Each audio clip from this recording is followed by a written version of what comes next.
Bom, nosso 14º encontro, né? Nosso 14º encontro, e hoje a gente vai falar sobre as leis de Deus, né?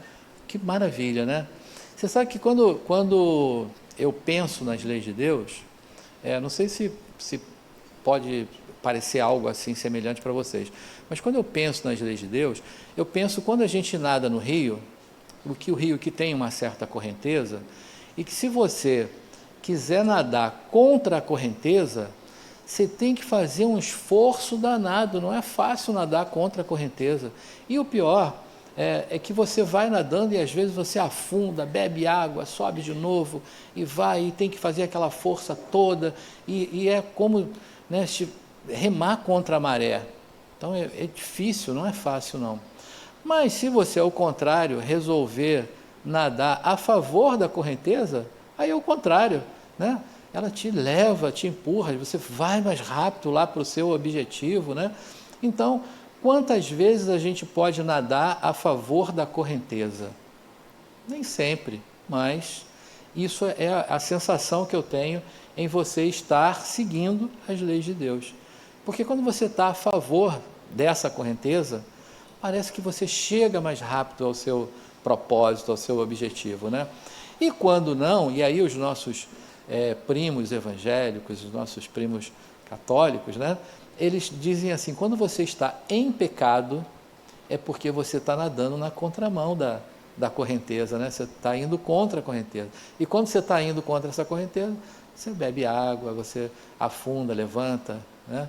Então é mais ou menos assim. Então, essa é a minha visão sobre falar sobre as leis de Deus, esse algo natural que nos empurra a um objetivo, a um lugar. Então, é sobre isso. Bom, mas nós temos alguns objetivos a cumprir. O primeiro deles é demonstrar a existência dessas leis, né? Elas estão aí, estão postas.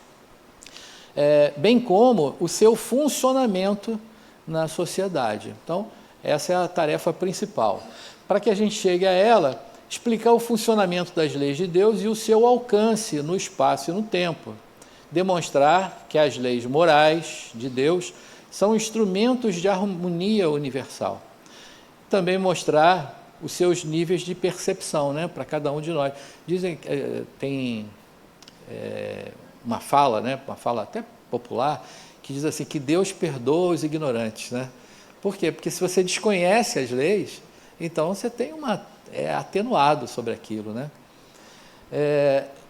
Por fim, demonstrar como se usa, como se convive e se dialoga com as leis de Deus e de que forma alcançar essa harmonia, né? Então, talvez essa visão metafórica que eu falei aqui, né, que é você não querer nadar contra ainda que se quiser também, é a sua opção, né? Sabendo que quando a gente está na contramão da maré, a gente bebe água, né? Passa por todas essas coisas, mas e talvez entender o fluxo e nadar a favor dele seja encontrar esse ponto, né, de convivência.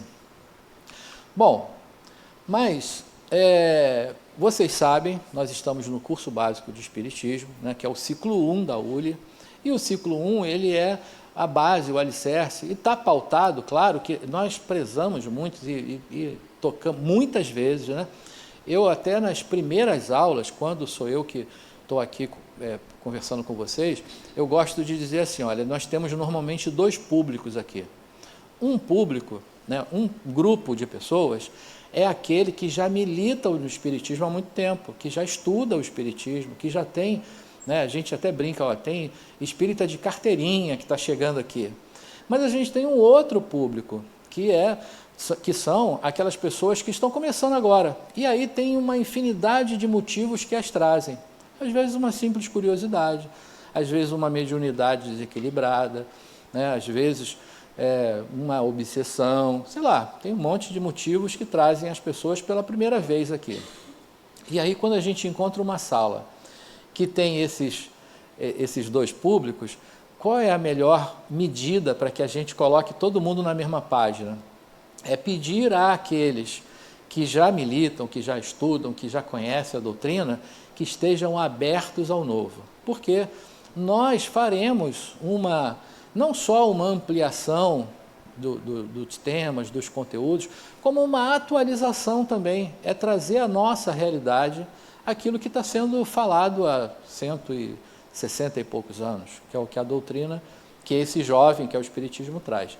E, por outro lado, para que aqueles que estão chegando agora comecem a ter essa base, esse alicerce. E aí, nessa fala, a gente fala que essa construção ela é feita a partir dos livros básicos, né? Daqueles 5 livros básicos, que a gente chama de Pentateuco Kardeciano, e as aulas todas são formadas a partir daí.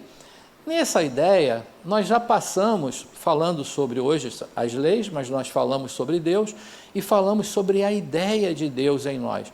Porque cada um de nós acaba construindo um Deus, né?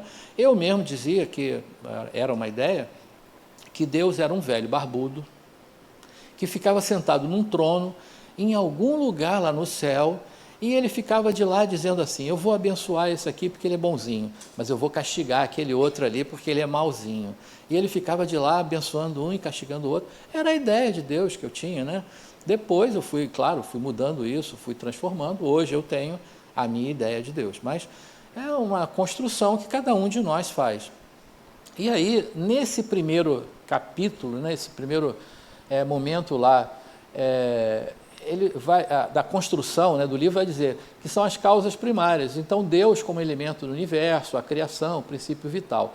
No segundo momento lá desse livro dos Espíritos, vai dizer sobre os mundos dos Espíritos. E aí a gente passou por aulas aqui, que tratou das reencarnações, da vida espiritual. Então, foi feita essa construção.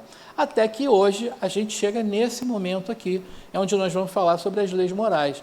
E dentre essas leis morais, nós temos 10 leis em destaque que elas serão postas para vocês. É importante hoje a gente entender que hoje a gente não vai se aprofundar em cada uma delas, porque as próximas aulas farão isso. Nós teremos mais 3 aulas que vão se aprofundar nas questões específicas de cada lei. Hoje a gente vai entender o contexto.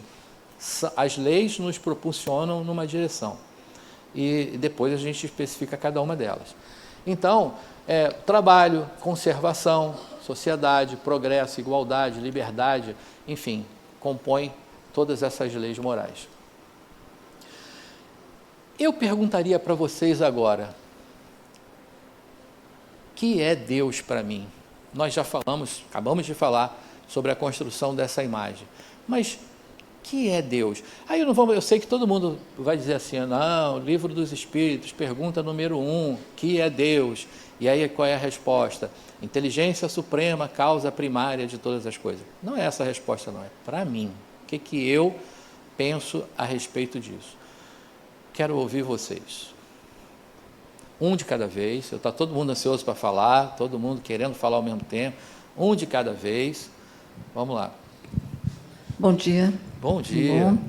Bom, Deus para mim, essa vida que vive em mim, é Deus.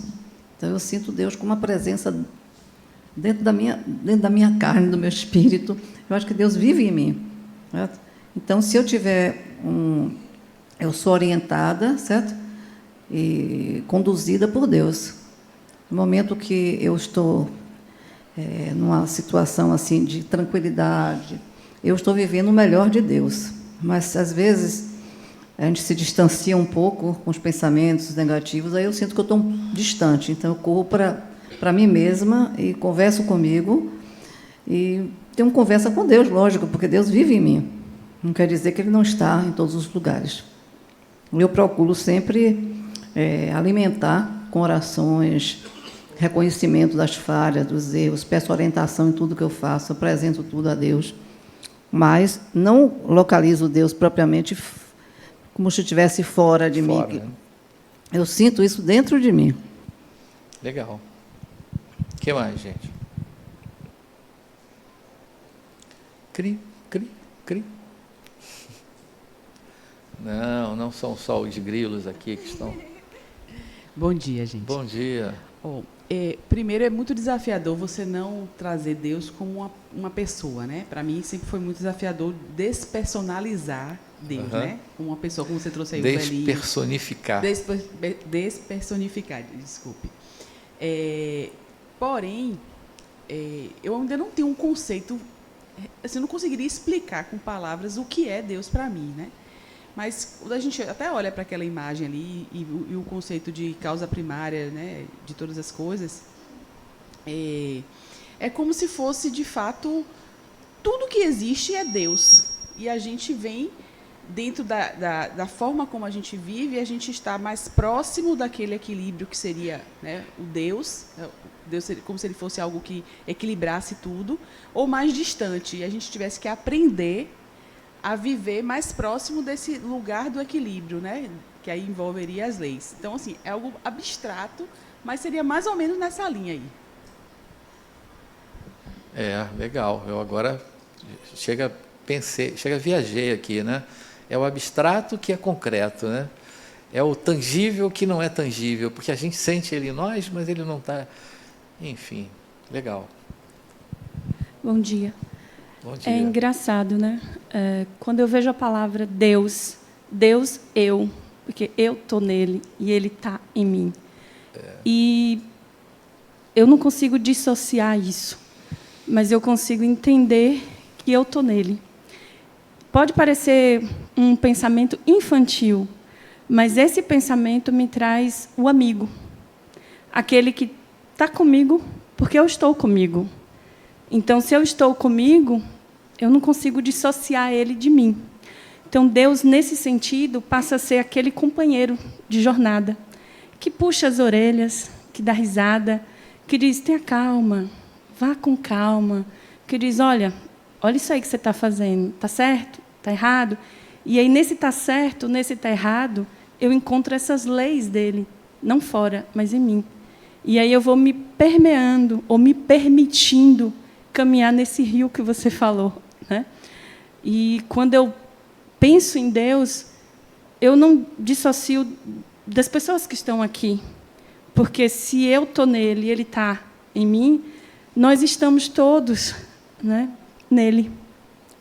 E independente de religião, de raça, de riqueza, independente de qualquer coisa, o olhar, né? O olhar que faz com que você aprecie ele nos mínimos detalhes. Por exemplo, hoje você entrou sorrindo. Eu fiz, olha, ele está sorrindo, que bacana. Então, isso é Deus. Uma criança que passa da careta, isso é Deus. Um beija-flor que passa, um olhar no céu, sei lá, isso é Deus. Mas isso é Deus para cada um, na forma e na sua plenitude que você faz a compreensão do seu Deus. E aí, quando você fala assim, é para mim Deus é tudo isso. Porque, quando eu olho a palavra, eu sempre vejo eu nele.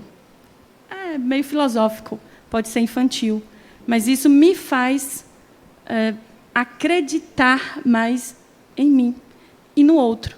Até porque, quando eu olho a imensidão e eu olho o ser humano, eu ouço sempre a frase, o ser humano é muito desumano.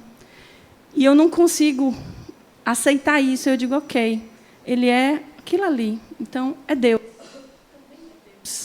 E é isso. José, anota o nome que a gente vai mandar para o RH. Próxima aula, ela já vem com o contrato pronto. É isso, né? Aqui, ó. Pensei que tinha que ver o microfone, já está aí. Deus, para mim, e vai muito no sentido do que ela disse, eu acho que ele é uma força propulsora que criou, que mantém o equilíbrio de tudo, né? E está presente em vários momentos da nossa vida. Presente na pessoa que você encontra no metrô e que faz alguma coisa, que te passa uma mensagem boa. Eu vejo tem umas coisas no Instagram de pessoas que passam assim, batem no vidro e fazem um coração para você, e às vezes aquilo vem no momento que você está precisando muito daquilo, sabe? Que te entrega um bilhete escrito que tudo vai dar certo, alguém que nunca te viu na vida. Então, assim, Deus se manifesta através das pessoas mesmo, através da natureza, de gestos muito simples, que trazem uma mensagem, muitas vezes, que você está precisando. Eu acredito que ele está no bem né? Eu não vejo no que acontece de ruim, não. Eu acho que ele traz exatamente essa mensagem de esperança para você, tá? De pessoas que você cruza mesmo no seu dia a dia e que tem uma mensagem bacana para te dar, naquele sorriso que ela falou que você, né, nos deu hoje. Então, ele está presente nos detalhes e traz para a gente esse sentido mesmo de que nada está perdido, de que há esperança para tudo. Que bom, né? Que maravilha. Tem mais? Que bom. Bom dia. Bom dia. Na realidade, assim, eu concordo, né, com o que foi dito aqui hoje, e é mais para, assim, falar uma experiência que eu tive. Na aula que a gente teve aqui de Deus, no outro dia, eu moro no térreo, um apartamento, e assim no fundo tem uma árvore bem florida, né? Assim, tá muito linda até. Eu já filmei várias vezes. E nesse dia começou a aparecer um monte de beija-flores, assim, beija-flor, borboletas, tal.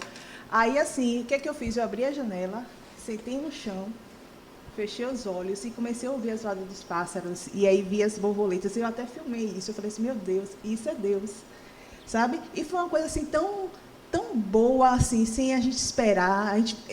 Eu parei, porque a gente não costuma fazer isso, né? A gente parar e observar. Eu vi os pássaros, eu vi as borboletas. Foi assim interessante, como se, não sei, foi logo depois da aula, né? Então eu acredito muito nisso. E recentemente eu fiz uma inscrição para minha filha. Aí me perguntaram assim, qual a sua religião? Aí eu falei, Deus. Aí a pessoa parou assim, ficou me olhando assim. Acho que ela ia perguntar algo, mas aí parou, né? Aí eu botei de lá, assim, Deus. E é isso, Deus é a beleza, né? É o seu comportamento do dia a dia. Então, assim, a gente parar e perceber Deus é muito importante. Eu quero falar uma outra coisa, mas deixa eu só fazer um parênteses no que a Vânia falou aqui. Você tá adiantada, viu, Vânia? Porque ó, a gente, lá no ciclo 10, o livro atual do estudo, é religião pessoal. Então, você acabou de definir a sua religião pessoal, né? Deus. Então, você já está na ideia do ciclo 10. Olha que coisa boa. Bom dia. Bom dia. Deus, para mim, é o divino eu em mim. Deus é o puro amor. Deus é a minha alegria, a minha tristeza, a minha caridade, a minha fraternidade. Deus são os meus medos. Deus é tudo e em todos. Todos que eu vivo, aqueles que estão perto, que estão longe, aqueles que emanam energia, tudo é Deus e em mim. Que maravilha, né? Agora, vejam só quantos depoimentos, né? Quantas ideias, quantas percepções de Deus, diversas, mas únicas, né? Porque a gente roda, mas a gente está na mesma coisa, né? E eu falaria mais uma infinidade de outras coisas aqui a respeito de Deus, sobre a minha ideia, sobre a construção, sobre, né, como a Vânia trouxe em relação à religião, qual a minha religião em relação a Deus, né? Porque a religião não é importante, vocês sabem disso, né? O importante é a sua religiosidade, é de que forma você se porta diante de Deus, né? Mas o ponto que eu quero trazer é o seguinte, é que esse Deus, ele é uma necessidade psicológica em nós. Em outras palavras, a religião, né, essa conexão com o divino, com o transcendente, é uma necessidade psicológica. É necessário que cada um de nós tenhamos essa impressão, essa construção, essa ideia, é necessário isso, né? Bom, olhando para aquela imagem ali, são 19 imagens, né, que formou aquele mosaico ali. Aquilo ali é o James Webb, né, o microscópio lá da NASA agora, ele está substituindo lá aquele antigo Hubble, né? Que já era fantástico, né? Que já mostrava um monte de coisa do universo, mas o James Webb agora está campeão. Olhando para aquilo ali, a gente fica pensando, como é que pode, né, essa grandeza do universo sem que tenha alguma coisa, então não vou dar nome para essa alguma coisa, para ordenar isso, para construir, manter, criar, né? É impossível a gente não poder pensar dessa forma. Tem um pensador, um filósofo, né, que é Baruch Spinoza, que a ideia dele é uma concepção panteísta, né? Ele foge um pouquinho da ideia espírita, que é a ideia de Deus como um criador, né? De Deus como causa primária de todas as coisas. Mas eu gosto dessa ideia. Olha o que Baruch diz, que Deus é a própria natureza. A frase dele é Deus sive natura. Então, uma substância única, infinita e eterna, da qual todo o universo é a expressão ou modo.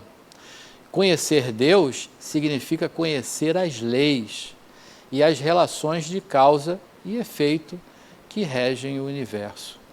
Então, eu gosto dessa ideia de Baruch, porque na fala de todos vocês, no beija-flor, né, nas borboletas, nas árvores, está ali Deus, né? Há uns anos atrás, eu sou péssimo com esse negócio, a minha coordenação pessoal vai dizer aqui, mas há uns anos atrás, tem uns amigos nossos que foram morar em Xique-Xique. Qual foi o ano que a gente viajou para Xique-Xique? Ela não ouviu, passou batido. Qual o ano que nós viajamos para Xique-Xique? 2017.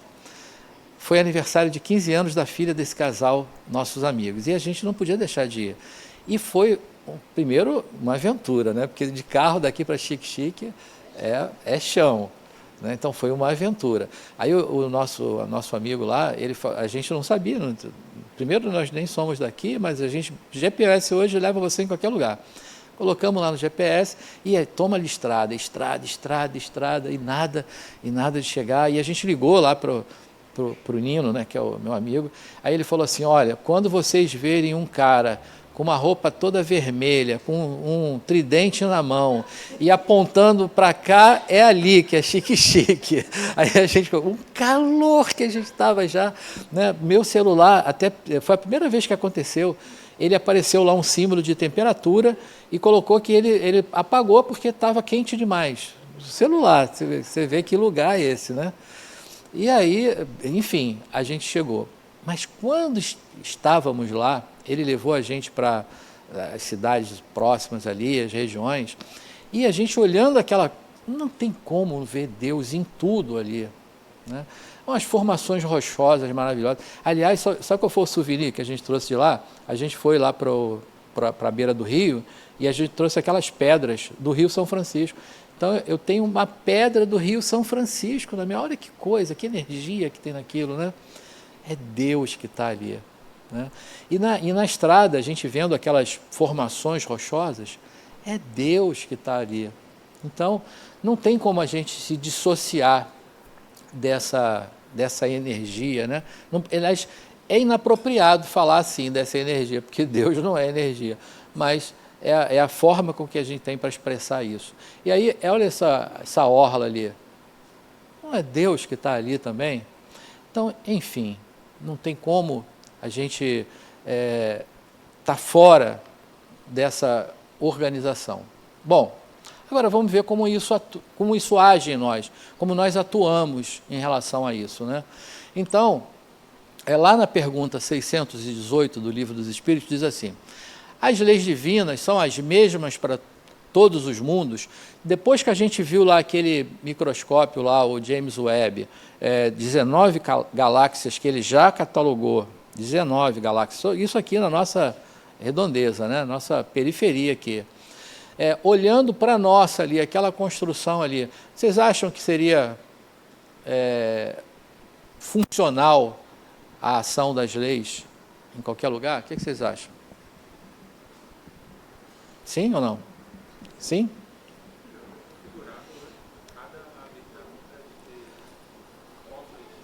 Uma maneira, né? Olha qual é a... Não, eu acredito que cada cenário vai ter a sua própria característica, né, da lei ser empregada. Pois é, olha qual é a resposta. A razão, você vê que não é uma resposta que diz assim, olha, é isso, né? A razão, então somos nós, nos diz que elas devem ser apropriadas à natureza de cada mundo e proporcionais ao grau de adiantamento dos seres que habitam. Então, elas de fato, né, se modificam, se moldam em função do público, né, e do local. Então, elas são criadas dessa forma. Ah, mas puxa, mas não está escrito lá que as leis de Deus são imutáveis e naturais? Olhando do nosso prisma, né, da nossa natureza. Mas o que a gente está falando agora é de uma realidade que é muito maior do que o que a gente está vivendo aqui. A gente não pode imaginar, ou pelo menos eu penso assim, não posso supor que só tenhamos nós aqui, olhando o tamanhão do nosso quintal, né? Olhando 19 galáxias. Então, somos só nós? Não dá para ser.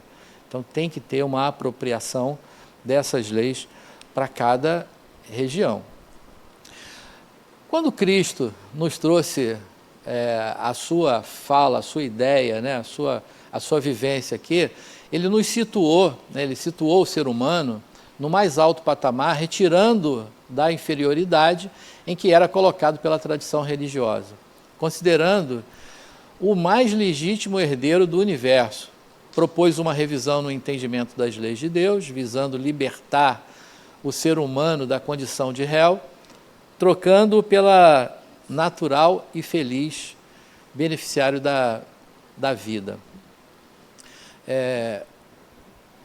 A ideia, né, que o Cristo trouxe para que esse Criador de tudo, que era visto até antes disso, era visto mais ou menos dentro daquela visão que eu falei para vocês, aquele Deus barbudo, sentado num trono, dizendo, olha, esse aqui eu castigo, aquele lá eu abençoo, e é isso aí, né? Então, um Deus que pune, um Deus que muitas vezes é absolutamente rigoroso, né? Aliás, aquela ideia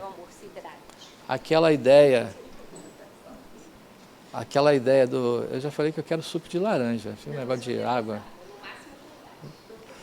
Então, aquela ideia, né, de temor a Deus, né? Já ouviram esse termo, né?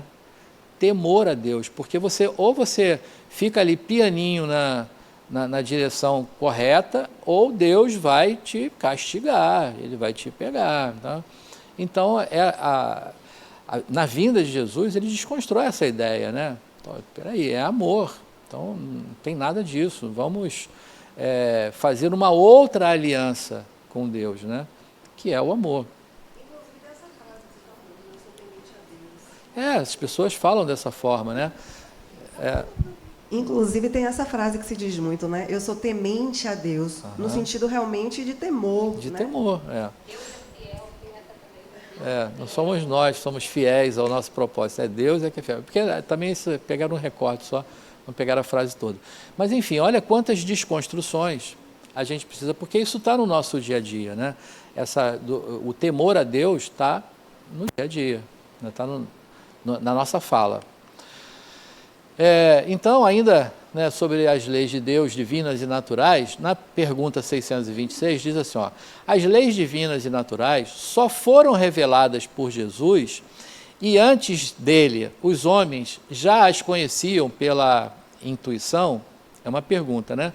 Bom, é preciso a gente voltar a um momento que, inclusive, essa é uma fala do Espiritismo, que se diz que o Espiritismo é a terceira revelação. Vocês já ouviram isso? O Espiritismo é a terceira revelação, porque houve uma primeira revelação de Deus, que foi através de Moisés.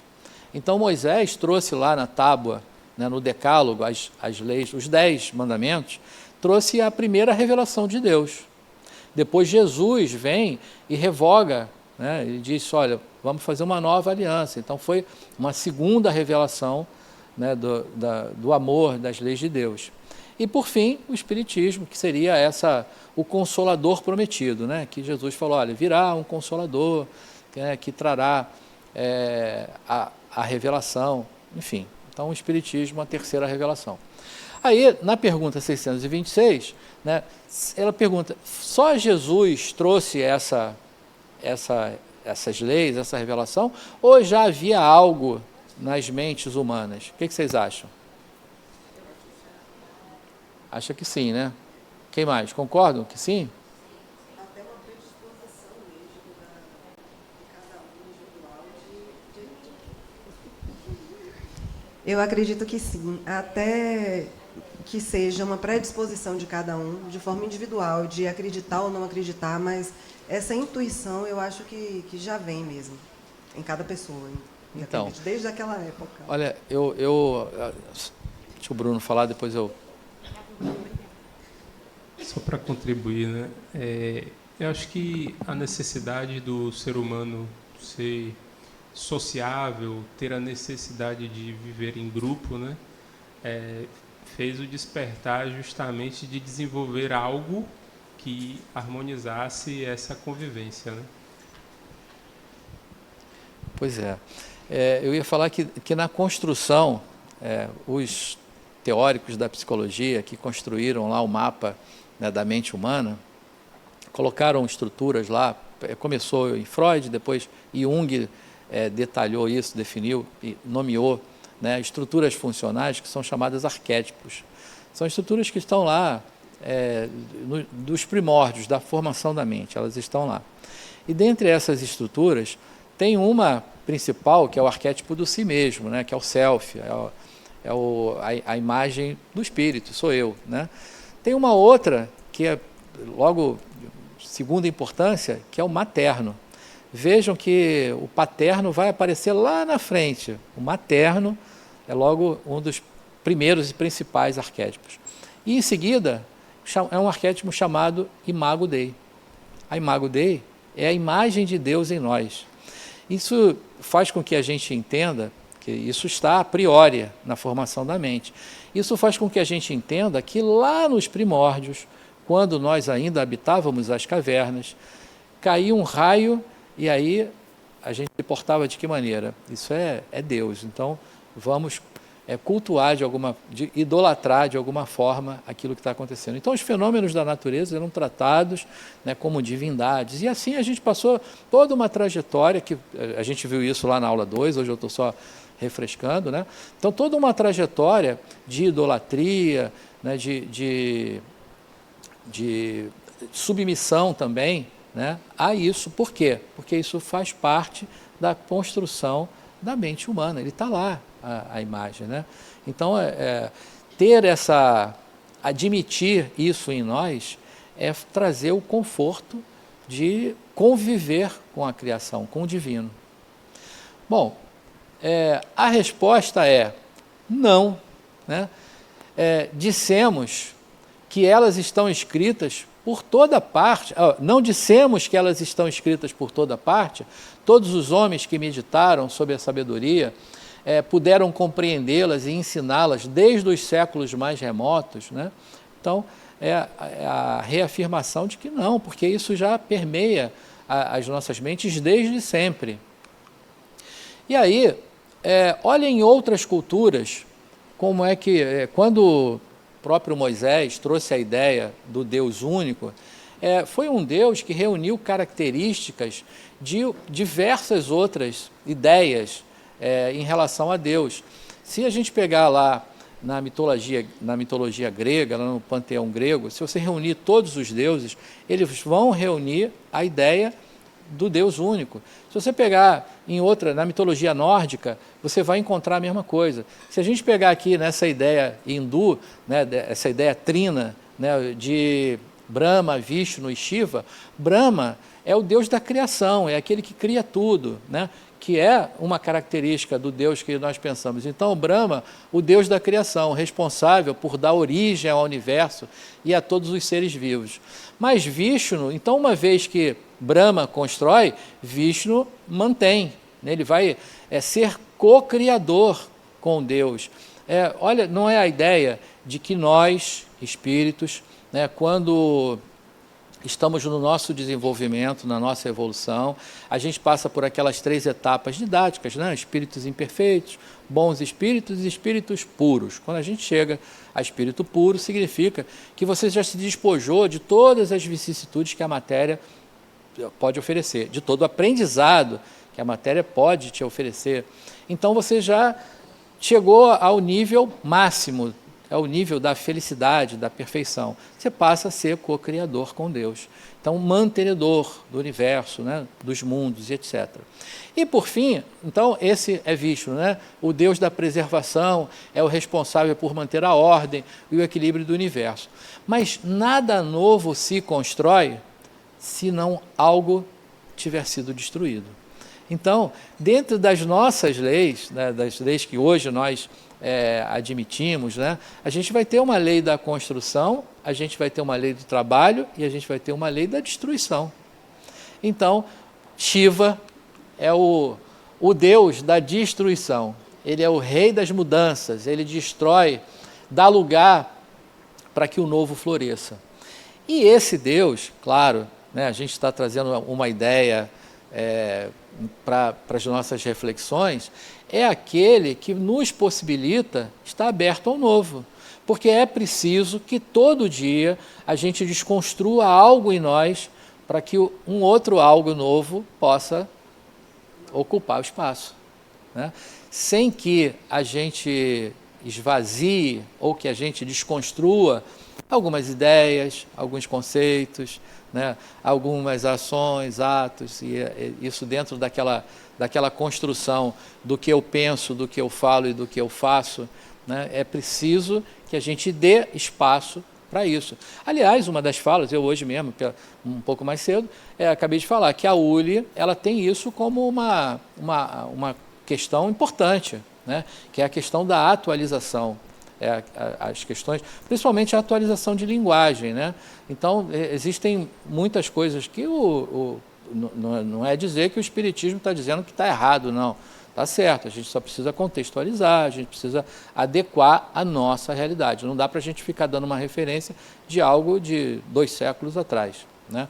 Então, é importante. Então, olha, dentro dessa construção aí, será que a gente não nos vemos, né, ali? Então, o Deus da construção, o do mantenimento e o da destruição.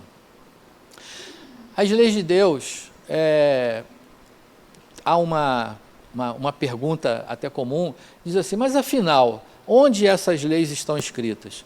E aí, o que vocês acham? Onde está escrito? É lá na tábua, na primeira psicografia que Moisés fez, né? A psicografia da tábua direta lá, escrita direta, né? Da tábua do Decálogo. O que vocês acham? Onde essas leis estão escritas? Na consciência, né? Aí, ó, a pergunta seria, em lugar nenhum, né? Então, olha como a gente percebe essas leis. Em primeiro lugar, elas estão na natureza. Todos concordam, né? Dentro daquilo que a gente falou, a viagem de Xique-Xique, a ideia de Baruch, né? Sobre estar na natureza, as borboletas, as beija-flor, enfim, a gente encontra Deus, né? Em qualquer lugar. Aliás, houve uma fala que falou assim, a gente tem muitos momentos que eu estou com Deus, né? Eu estou com Deus em todos os momentos, não são em muitos, não. Nós estamos com Deus em todos os momentos. Estou só me lembrando de coisas antigas aqui, porque às vezes são mensagens tão populares que a gente não dá atenção para essas coisas. Mas quando a gente espreme ali o real significado, elas tomam um valor importante para nós. Tem uma historinha, né? Um texto antigo, muito antigo. Eu era jovem há pouco tempo e eu me lembro que tinha um quadro na cozinha da minha casa que tinha isso lá, que chama-se Passos na Areia. Vocês conhecem essa história? Né? Pegadas na areia, passos na areia. Então, a historinha é que a pessoa caminhava na vida, né, e num dado momento, ela percebia sempre ali as pegadas de alguém ao do seu lado. Mas num dado momento da vida, numa fase da vida, que ela sofreu muito, que ela passou muitas dificuldades e tal, ela só percebe ali uma pegada. E aí, né, a nossa rebeldia natural, né, a gente vai reclamar, e vai reclamar com Deus. Ah, puxa vida, né? Olha só para isso aqui, exatamente no momento que eu mais precisei, cadê? Só tinha ali uns passos, né? Aí vem aquele tapa com luva de pelica, né? Aí vem o tapa dizendo o seguinte: mas foi exatamente naquele momento que eu te carregava no colo. Então, os passos que você viu ali são os meus passos, né? Então, espremendo essa historinha, né? Porque é uma história antiga, né? É assim que é Deus, né? Porque Ele está sempre conosco, né? E nós é que muitas vezes, como alguém, não me lembro qual foi a pessoa que falou assim: puxa, às vezes eu me sinto distanciando de Deus. Nós, né, a gente se sente, mas Ele não se distancia de nós nunca. Então, ó, ele está na natureza. E pode ser entendida se observarmos, né, a própria natureza. E, por fim, em nossas consciências, né? Porque essas leis estão, de fato, né, latentes em nós, né? Talvez uma ideia científica, uma construção psicológica, mas Deus é uma necessidade psicológica, né? Ele está em nós. A pergunta 614. Que se deve entender por lei natural? E aí? O que vocês me respondem? Se eu pegar esse microfone aqui, eu não vou fazer isso não, porque se o Cláudio vai me pegar ali. Se eu pegar esse microfone aqui e ela abrir a mão e largar, ele cai no chão. Por quê? Tem uma lei, né, que é a lei da gravidade. Alguém discute com essa lei? Duvida, né? Ninguém duvida dela, né? Pega o celular agora, o iPhone 16, assim, abre. Não, eu duvido que a lei da gravidade exista. E abre. Quem que vai fazer um negócio desse? Pois é. Então, e aí? O que vocês me falam sobre lei natural? Ninguém. O que houve? Bateu. Não tem nada errado. A gente está conversando. Eu não sei, eu vou arriscar. São as leis que, digamos, o homem, nós não temos nenhum domínio. Elas são leis universais mesmo. E as leis que não são naturais são aquelas criadas. Seria isso? Perfeito, definição boa. Olha a resposta lá. A lei natural é a lei de Deus, a única verdadeira para a felicidade do homem. Ela lhe indica o que deve e o que não deve fazer. E ele só é feliz porque... Não, e ele só é infeliz porque dela se afasta. Quase que não consigo ler direito. E aí aquela ideia metafórica que eu trouxe no início, né, de você nadar contra a maré, né? Quantas vezes a gente às vezes sabe, né, que mas somos turrões, né, somos cabeça dura, e você fica ali, né, nadando contra a maré numa determinada coisa. Isso se aplica, eu estou falando de forma bem genérica, bem geralzona, né? Isso se aplica em muitas coisas da nossa vida, né? A gente está lá nadando e bebendo água e afundando e sobe de novo, e às vezes a água está aqui, você levanta um pouquinho e tal, mas você está lá, turrão naquele negócio, né? Olha, vamos ver, né, o que isso está querendo me dizer, né? E muitas vezes o aprendizado da nossa vida está aí. Porque quando você está, né, com muita dificuldade numa determinada coisa, fala, puxa, é aí que eu tenho que ter habilidade para passar sobre isso, né? Aliás, são dois indicadores importantes, né? Esse, quando você está passando por algo que é logo a primeira etapa, mas aquelas outras coisas que são cíclicas nas nossas vidas, né? Tem situações que a gente, às vezes, passa por uma situação e aí aquela coisa se resolve de alguma forma, passou, mas daqui a pouco você se vê numa situação semelhante àquela, e aí aquilo passa também, e mais na frente um pouco você está numa outra situação, opa, o que a vida está querendo me dizer? Que tem algo aí que eu preciso aprender. É exatamente isso, né? Olha, é a melhor dica para nós, que é a habilidade naquela questão ali que eu preciso desenvolver, né? Deixa eu chegar o microfone para você. A falta da consciência, né? Do preparo, da gente saber do que realmente é Deus. Porque quando a gente termina, no caso, nadando sempre, né, contra a maré, e a gente persiste nisso, é porque a gente não tem aquela habilidade, não tem o conhecimento, não tem um preparo, porque a gente, na realidade, a gente não tem o preparo, de parar e pensar, né, de analisar, meu Deus, o que é Deus? Né? O que é que isso quer me ensinar? O que é que eu devo fazer? Eu devo continuar? Né? Eu devo parar? Então, essa consciência que nós não somos treinados, né, para ter. Pois é, então, olha que a Uli está aí trazendo isso para a gente. Né? Isso que você falou hoje foi importantíssimo para mim. Claro que a gente sabe que tem coisas que na nossa vida se repetem e você se pergunta assim, mas por quê? Não só na minha, de pessoas próximas, de amigos, enfim, que são coisas que se repetem, situações que se repetem e você sempre se pergunta, mas por quê? E essa questão de nadar contra a maré e você ter feito essa coisa de Deus e você remar contra a maré quando você está indo de encontro àquilo que Deus quer realmente para a sua vida. Então, assim, além do que a colega aqui falou, às vezes isso se repete na sua vida porque você entender na realidade é o grande desafio, talvez, o grande aprendizado dessa sua encarnação. Sabe? Eu acho que a gente tem vários desafios, mas eu acho que tem aquele que é exatamente quando você consegue finalmente compreender essa coisa que às vezes a gente se pergunta, mas qual a razão de eu estar aqui, fora todas as outras que existem, mas a gente sempre se pergunta, qual é o sentido da minha existência, né? E, às vezes, esse grande desafio que se repete em sua vida é porque ele realmente, não é nem que você não entenda, é porque realmente ele é difícil de atravessar, entende?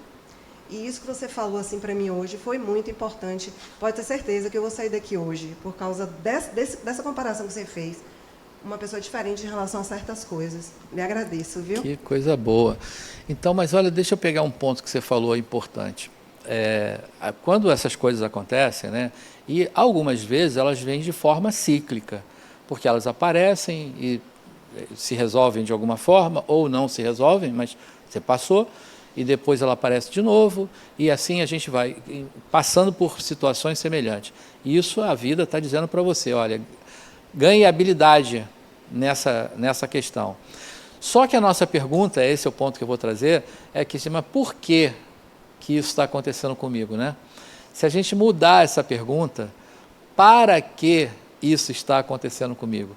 Para que eu aprenda alguma coisa aí. E esse aprender alguma coisa não é naquele sentido de aprender a lição, é no sentido de aprender a lidar com aquilo, é ganhar a habilidade de lidar com aquilo, né? Como a Vânia falou, a gente não está aí, eu falei, puxa, olha a Uli trazendo isso para a gente. A gente não está preparado para tudo, né? Aliás, é uma fala do próprio Espiritismo que diz assim, todos nós nascemos, né, fomos criados simples e ignorantes, mas fadados à felicidade, ou seja, a gente tem que ir se apropriando dessas habilidades, a gente tem que ir conquistando, aliás, isso é evoluir, é a gente ir ganhando habilidades nas diversas dimensões da vida. Então, as questões que se apresentam são para dar essa musculatura, né? Porque quando você está passando por uma situação, você está ganhando musculatura para que você fique mais forte naquilo, né? Pois não, deixa... tem um microfone lá, depois outro aqui. Pois não. Você falou aí agora, e eu disse aqui comigo, lei de Deus, ela foi criada para a nossa felicidade, para você vir um espírito feliz. E aí, quando você está lá, para você escolher reencarnar, você escolhe a infelicidade, a tristeza. Que sentido tem isso de você... Se uma lei é criada para você ser feliz, e você precisa dessa infelicidade para você aprender e evoluir, se é amor, se é felicidade, fomos criados para isso, porque vamos testar o contrário. Para que nadar contra essa maré? Porque que crescimento seria esse? Não era melhor só evoluir na felicidade, na lei primeira? Então, mas aí é a minha impressão. O que eu vou falar agora não está escrito em lugar nenhum, não. Isso é eu que acho, penso assim, né, que a gente não escolhe nadar fora, na contramão da correnteza. A gente não escolhe isso, né? A gente escolhe os nossos propósitos. Mas aí, quando a gente chega aqui, é que a gente se desvia, às vezes esquece, vai, né, e se mantém. O pior não é porque... o Adenauer uma vez falou uma coisa que eu achei curioso, né? Que ele disse assim, olha, se eu fiz alguma coisa errada na minha vida, a culpa é de Deus. Aí eu, mas... Ele falou, é isso mesmo, porque se ele não quisesse que eu errasse, me criava perfeito. Pronto. Como ele me criou simples, ignorante, me dá o direito de errar. Pronto. E agora, também me deu a capacidade, a condição de aprender. E aí um dia, você sabe que os filhos trazem pérolas às vezes que a gente fica de boca aberta, né? Já tem bastante tempo, aliás, eu tenho coleções de pérolas dos filhos para contar. Mas uma delas, uma vez, o meu filho falou assim, pai, você sabe qual é a diferença entre o cabeça dura, né? o turrão, o inteligente e o sábio? Aí eu falei, não, fiquei curioso, né?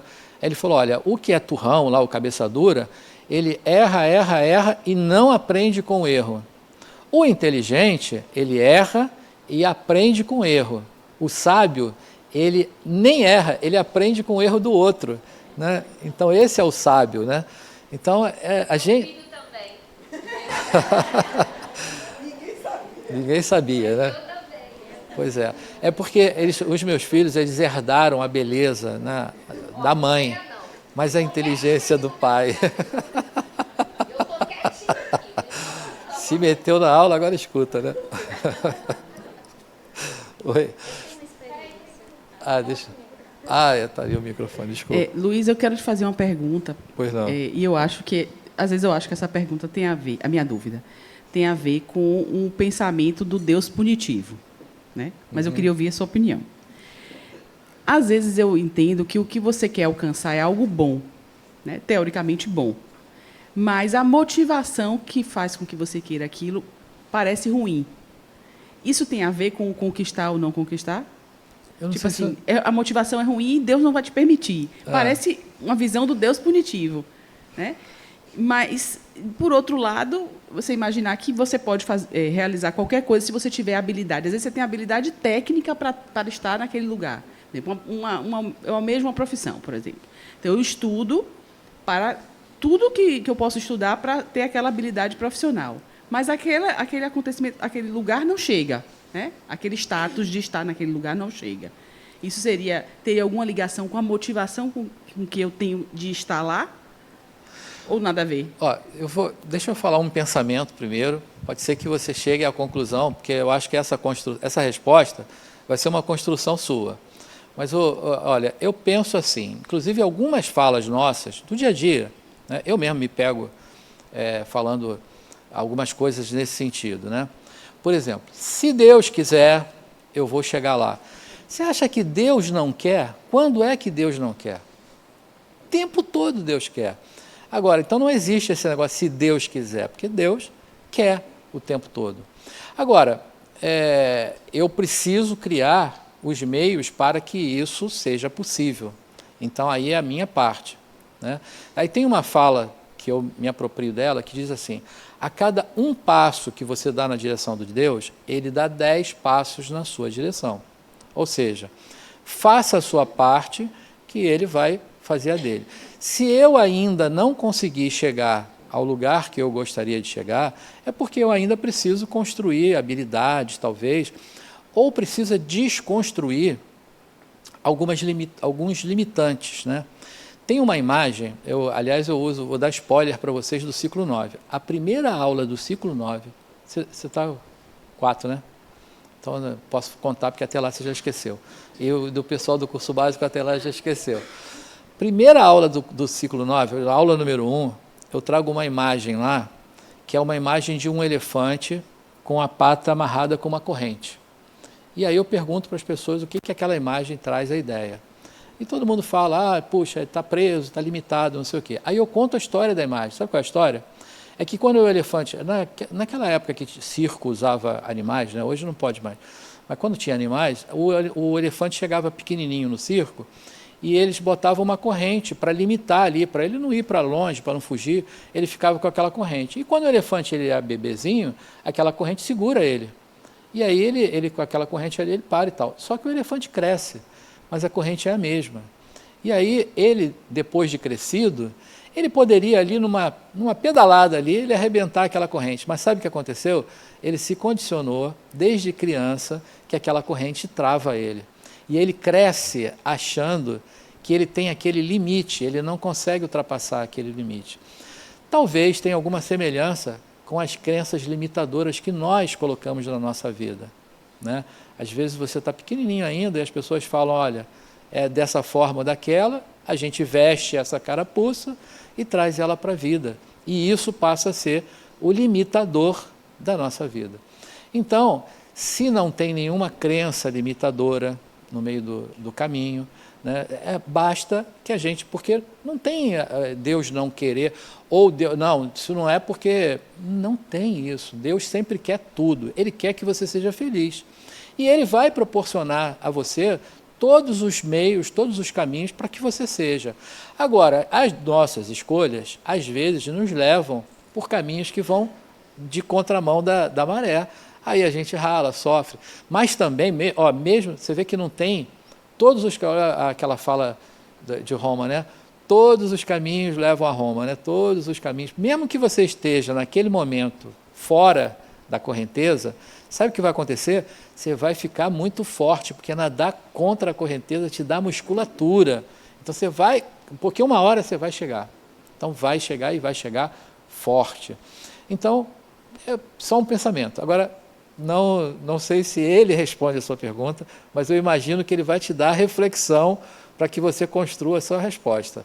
Porque falar sobre Deus não tem afirmações, assim, isso é aquilo, não é assim, né? É você elaborar e pensar e refletir sobre o que é possível. Bom dia. Bom dia. Bom, eu tive uma experiência há 24 anos atrás que... Puxa, eu não era nem nascido, rapaz. Que foi assim... Foi surpreendente para a minha vida, né, até hoje. Durante a gestação, minha filha tinha problemas físicos, ia nascer deformada, ia nascer com aneurisma, microcefalia. Eu peguei a toxoplasmose e os médicos aconselharam a tirar. Eu não tirei.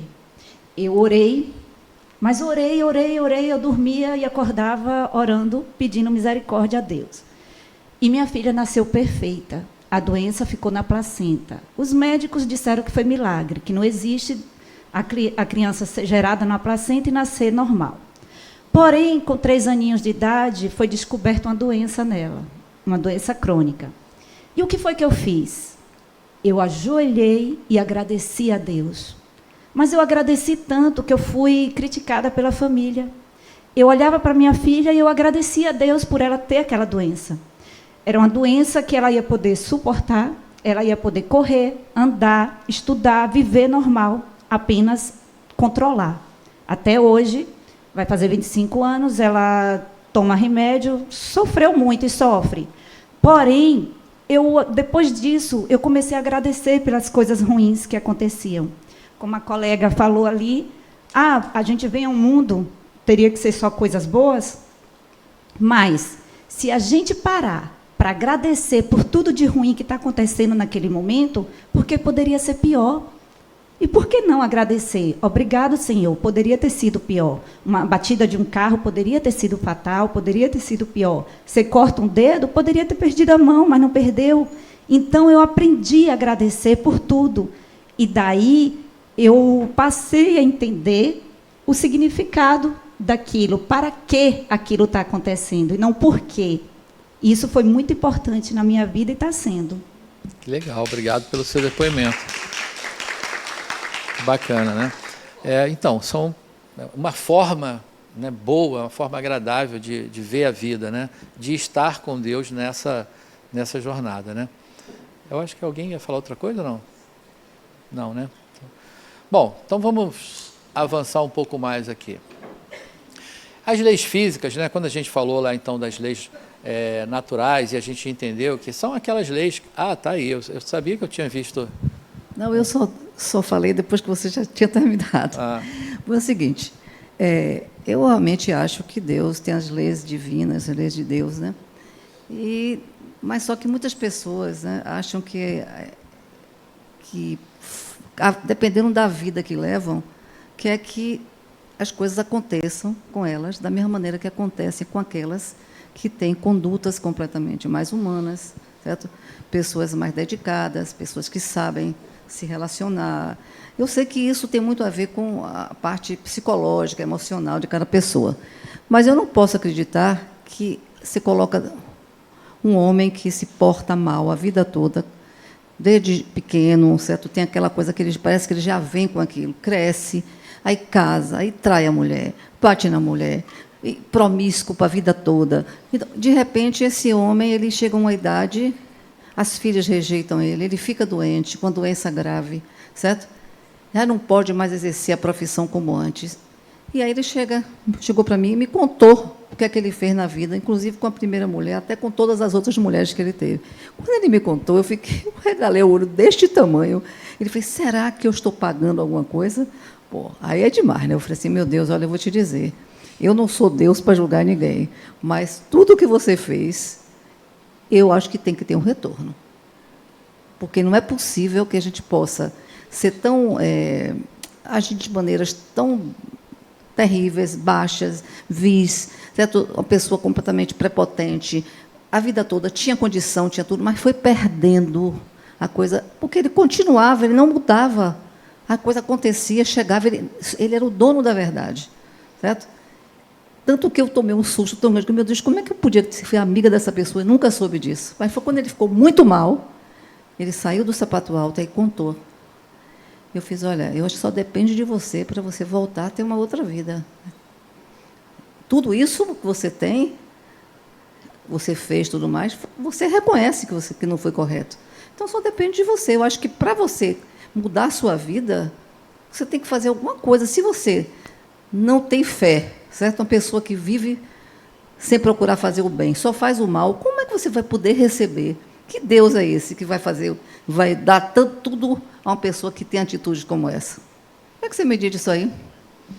Rapaz, tem perguntas que a gente fica pensando assim, que o Adenauer uma vez falou, hoje eu estou só trazendo as falas do Adenauer, né? Ele diz assim, sabe por que fizeram o inferno? É para levar aluno que faz esse tipo de pergunta, porque bota a gente numa situação... Brincadeira, viu? Nem pense nisso, é brincadeira.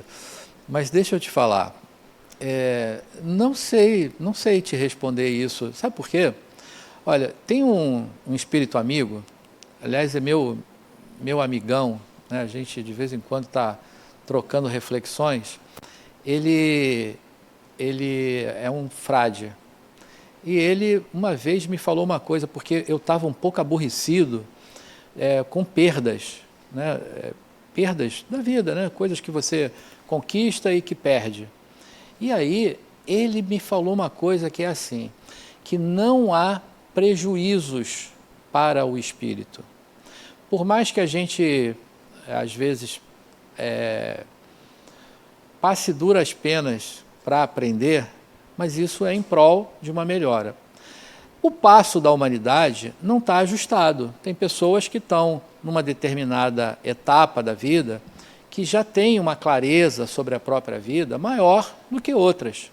Então, essa pessoa que, né, declarou aí tudo que fez, né, de forma, vou usar a sua palavra, né, de forma vil, né, a vida, ela vai chegar ao entendimento, talvez por essas questões. Você vê, olha as suas próprias palavras, né, que nesse momento, foi talvez a partir da doença, ele já baixou, vou de novo, a sua palavra, saiu do salto. Então, esses são os momentos da nossa vida que a gente reflete sobre ela e vai enquadrando para que ele tenha a melhora. Eu não acredito, e aí vou agora para uma outra parte polêmica. Eu penso o seguinte, que essa questão da relação ação e reação, ela é verdadeira. Isso acontece. Eu não penso na ação e reação como punição. Então, ó, porque, por exemplo, eu podia pensar, se esse cara fez isso com todas as mulheres, esse tem que pagar mesmo, né? É o que a gente pensa, vai ter que passar por isso para pagar. Né? Eu penso o seguinte, que ele de fato vai precisar passar por situações semelhantes, para que ele continue aprendendo. Talvez a doença seja algo que já vai dar uma ajustada, pode ser que não resolva tudo, mas ele vai se melhorando. O fato é que essa fala de Kardec, que todos nós fomos criados simples e ignorantes, mas fadados à felicidade, à perfeição, isso é um fato.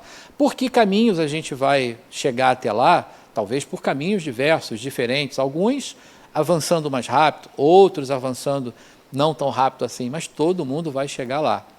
Né? Então, esse é o que eu penso a respeito disso. Isso é o que eu penso a respeito disso. Inclusive, essa pessoa, né, ele teve problemas sérios de mulheres que ele se relacionou depois do casamento dele, só mulheres assim que traíram ele, assim, sabe? Que ele pegou até, certo? Coisas bem drásticas, assim, bem compatíveis, né, com o que ele fazia, entendeu? E ele quase enlouquece. Quando ele me falou isso, eu falei, cara, o que você não fez? Você disse que vivia ali, alegre e feliz, que você não sentia peso em consciência, em coisa nenhuma. Aí ele ficou parado assim, de como é agora que você está... Essas mulheres que te traem, você chama ela com esses nomes todos. Então, você é tudo isso. Entendeu? E ele falou assim, não, porque... Aí eu falei, não tem explicação. A coisa está em você. Certo? É você que tem que ter uma outra conduta. Certo? Porque fiquei tão confusa que eu não sabia... Olha, na hora eu arregalei cada olho assim, eu digo, eu não acredito uma coisa dessa. Eu fiquei desnorteada. Tanto que eu perguntei, porque isso me chamou muita atenção, e até hoje eu não consegui ver assim, mudanças visíveis nessa pessoa. Nunca vi. Aí o Espiritismo tem uma outra fala que é questionável, mas é uma fala verdadeira. Né? Todos nós teremos tantas quanto for necessário oportunidades reencarnatórias por aprendizado. Pode ser que nessa... É porque às vezes a gente quer ver a mudança, né, nessa encarnação. Ele vai ter a trajetória toda para aprender, mas vai ficar bom. Vai. Pois não. Então, continuando o que ela falou ali, nessa semana eu perdi uma amiga da minha cidade lá do sul, é pequenininha. Desculpa. Nem esperava a emoção. E é uma pessoa que espalhou flores durante a vida. E as homenagens foram... Eu acho que eu precisava desse choro mesmo.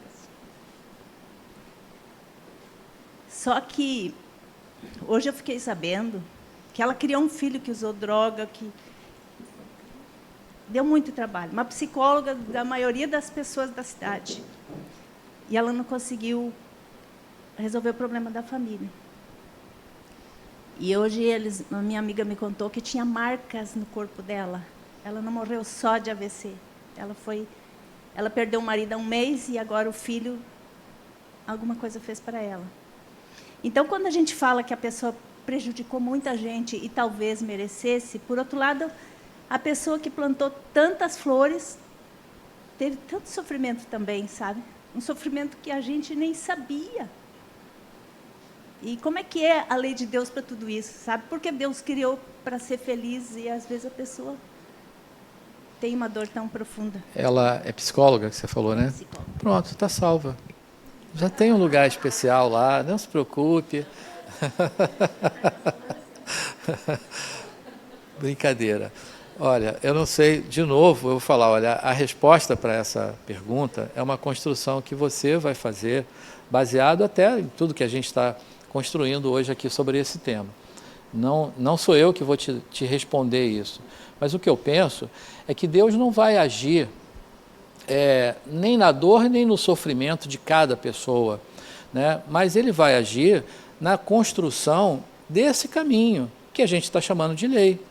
E as nossas escolhas é que vão proporcionar, se eu passo por isso aprendendo com mais ou com menos dor. Então, são o fruto das nossas escolhas. Mas, seja qual for, porque a gente tem a impressão também de que a dor e o sofrimento são coisas ruins, né? É porque fisicamente são, né? Mas eu digo que a dor, ela é uma mão do amor e ela serve para nos empurrar para a vida. Quando muitas vezes a gente não vai por um caminho mais confortável, que é o caminho do amor, né? Tem um dito popular que diz assim, a gente aprende de duas maneiras, ou pelo amor ou pela dor, não é isso? Então, essa dor que nos ensina é a mão do amor. Mas nós escolhemos um caminho mais difícil.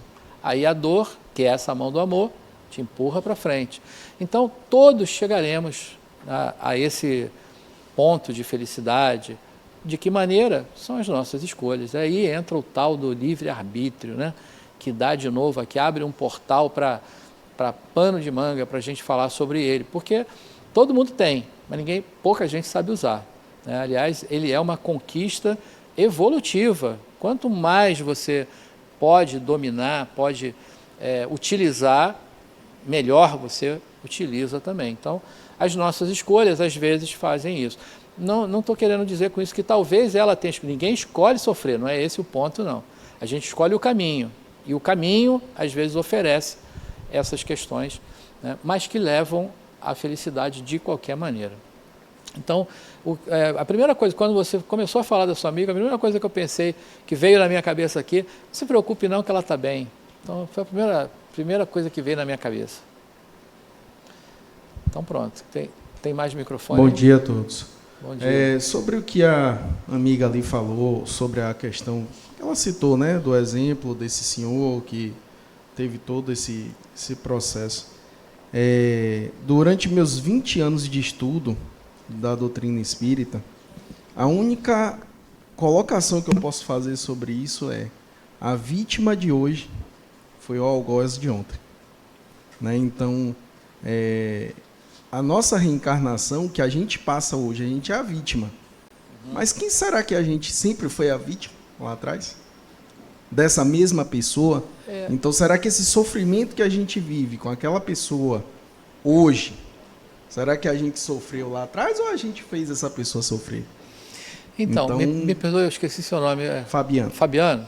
Então, Fabiano, perfeito. Sua fala tem uma coerência, né? Mas aí, de novo, eu vou falar sobre o que eu penso agora, né? Eu penso que isso é possível, mas que não é uma condição única. Não, sim. Sem dúvida. Porque hoje eu penso o seguinte, olha, pegar aquela fala de Adenauer, né? Hoje eu estou falando dele o tempo todo, acho que é porque ele estava ali, incorporei aqui, ele estava ali fazendo, né, as dedicatórias nos livros ali, eu passei por ali, catei a energia dele e estou falando aqui dele o tempo todo. Mas é a obsessão de encarnar. E sou eu. Eu ia falar o contrário, sou eu que estou obsediando. Mas, até esqueci o que eu ia falar, que eu estava falando mesmo. Mas voltando lá para o Fabiano, esqueci o que eu ia falar, mas eu vou lembrar. O que a Adenauer fala? Sim, que ele diz que quando você... Não, esqueci mesmo.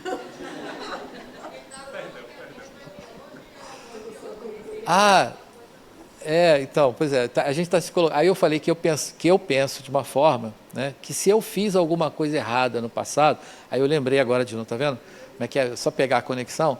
Então, a Adenauer diz o seguinte, que se ele fez alguma coisa errada, que a responsabilidade não é dele, que é de Deus, porque se Deus não quisesse que ele fizesse as coisas erradas, ele tinha que ter criado ele perfeito já. Aí ele só ia fazer tudo certo. Mas como criou ele simples e ignorante, então ele está afadado a errar. Isso está dentro do curso, do plano, né? Então, a ideia dele. E aí me leva a pensar também o seguinte, se eu no passado fiz alguma coisa de errado, e aí eu vou aproveitar agora para colocar minha desculpa em público para você. Se, Fabiano, lá no passado, lá nas vidas, né, que nós estivemos lá no panteão, degladiando, fomos gladiadores, né? Se eu fiz alguma coisa de errado com você, me perdoe, mas foi o melhor que eu pude fazer naquela época. Era o que eu sabia fazer. Hoje eu não farei da mesma forma. Então, o que eu penso é o seguinte: se eu hoje penso que eu não vou mais fazer com você errado como eu fiz no passado, por que eu tenho que ser punido ou por que eu tenho que pagar? São as nossas falas, né? Punição, pagamento, pagar pelo erro que eu cometi. Por que eu teria que fazer isso se eu fiz o que era melhor? Eu não sabia fazer de outra forma. Era o que eu podia fazer, né? Mas agora, eu pensando diferente, eu não faria igual. Então, olha, se eu já tenho a clareza dessa evolução, dessa trajetória, eu não tenho que passar por nenhuma punição ou não tenho que passar por nenhuma situação que me levem a conectar com aquilo que eu fiz errado no passado, porque, entendeu? Então, olha aqui como são protocolos de modus operandi da vida, né? Quando você vai mudando o seu pensamento, também, automaticamente, as coisas vão se processando de forma diferente, né? Desculpa, deixa só aquela toca o microfone. Eu tenho muita dificuldade de enxergar isso, essa questão da punição. Para mim, não... Apesar de tudo, não, eu não consigo... Para mim, não justifica, sabe? Eu acho que é mais fácil... Pensando nessa vida, por exemplo, né? Se eu estou acima do peso, é porque eu comi mais do que eu deveria. Então, assim, para mim, as coisas são um pouco mais claras, mais óbvias, sabe? A gente faz escolhas na vida que vão ter consequências, né? O rapaz, enfim, não tratou bem as pessoas da vida dele, ele precisou de pessoas e, de repente, estava sozinho, né? Então, para mim, são coisas muito óbvias, assim, sabe? Pensando bem, desculpe minha ignorância no assunto, mas pensando muito friamente, né? Se a gente olhar de uma forma muito racional, é isso. Tudo que acontece, tudo que você faz tem uma consequência, né? Vai chegar lá na frente e vai ter um porquê, né? Agora, eu acredito que as coisas que você talvez não consiga explicar, nem racionalmente, né? Que você não entende por que está ali, eu acho que é mais do que pensar no quero entender isso, é pensar o que eu posso crescer com isso, né? O que eu posso aprender com isso. Perfeito. Então, eu acho que nunca tem como objetivo punição. É sempre de que forma que eu aprendo com isso, de que forma que eu cresço com isso, né? E isso é para tudo. Perfeito. Eu penso assim também. Então, a ação e reação está aí, né? Porque, claro que tudo tem uma consequência, né? Então, na década de 90, começaram a chegar informações sobre programação neurolinguística no Brasil. Tinha um cara, tem ainda, né? Laí Ribeiro.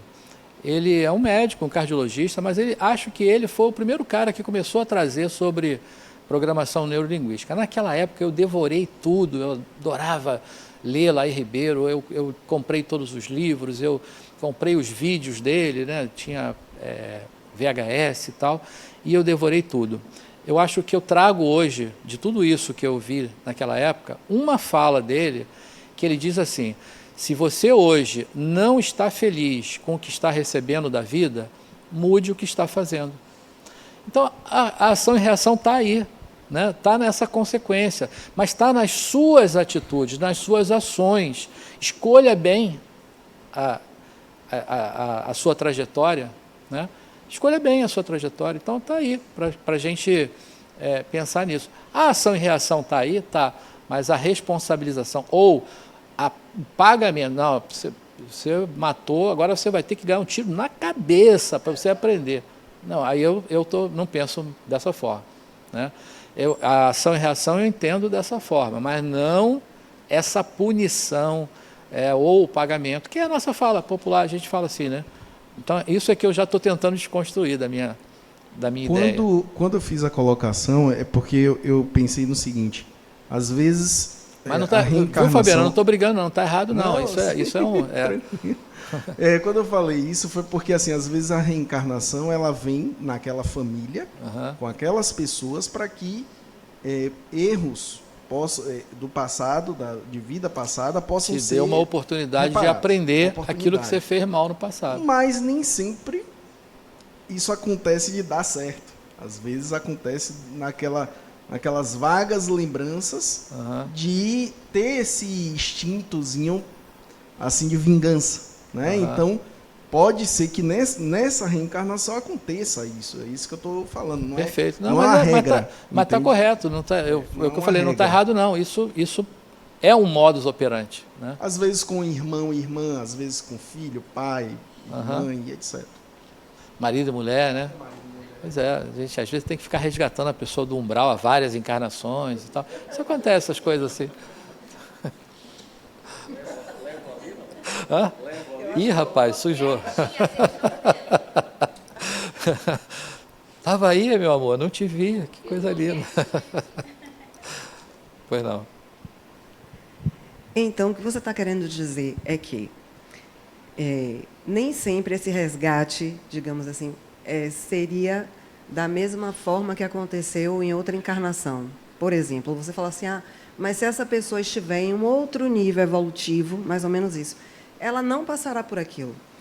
Então, o que você quer dizer é que esse espírito ele pode ter evoluído mais do que aquele que ficou preso, digamos assim, em situações outras, e ele evoluiu enquanto aquele ficou. Então, se ele evoluiu, mesmo que não tenha sido através daquela pessoa, reencarnando com aquele espírito, se ela evoluiu de outra forma, esse débito, digamos, ele deixa de existir em relação àquele outro espírito, é isso? Perfeitamente, exatamente isso. Essa não é uma coisa tão simples, né? Existe uma complexidade nessa sua fala. Por quê? Porque se há algo que foi entre eu e você, então, mesmo que eu tenha, vou me apropriar agora da evolução e vou te deixar para trás, mesmo que eu tenha evoluído nessa questão e você não, e lá na frente você me encontre e me cobre aquilo, você vai perceber que eu já mudei. Então, o aprendizado já se deu. Eu não faria isso de novo. Agora, há ainda uma questão pessoal, porque foi conosco que isso aconteceu. Só que aí é o próprio exemplo que vai transformar. Porque, olha, se eu mudei e você ainda não mudou, e você está vendo que é possível, porque eu mudei, isso pode ser uma forma transformadora para você, e que isso se resolva. Mas o aprendizado, porque agora eu não vou falar da punição, eu não vou falar da consequência, ou não vou falar da reação, eu vou falar do aprendizado. O aprendizado, ele não precisa se dar entre as duas pessoas que originaram a questão. O aprendizado ele vai se dando em situações semelhantes ao longo da vida. Então, se num dado momento eu já cheguei a essa condição de pensar, eu não faria mais isso, pronto, por que eu tenho que passar por uma questão agora junto com você, se eu não faço mais isso? Não precisa.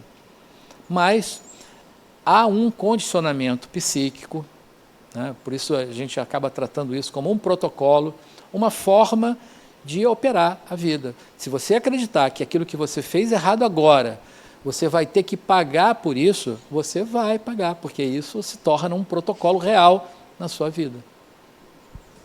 E essa construção foi você, foi a sua escolha. Então, de novo, eu estou falando, não é Deus que escolhe. A gente, quer ver uma outra? A gente está tratando de falas populares, né? Daqui a pouco os meus slides vão ficar aqui e a gente vai... Tem 452 slides, eu estou no terceiro ainda.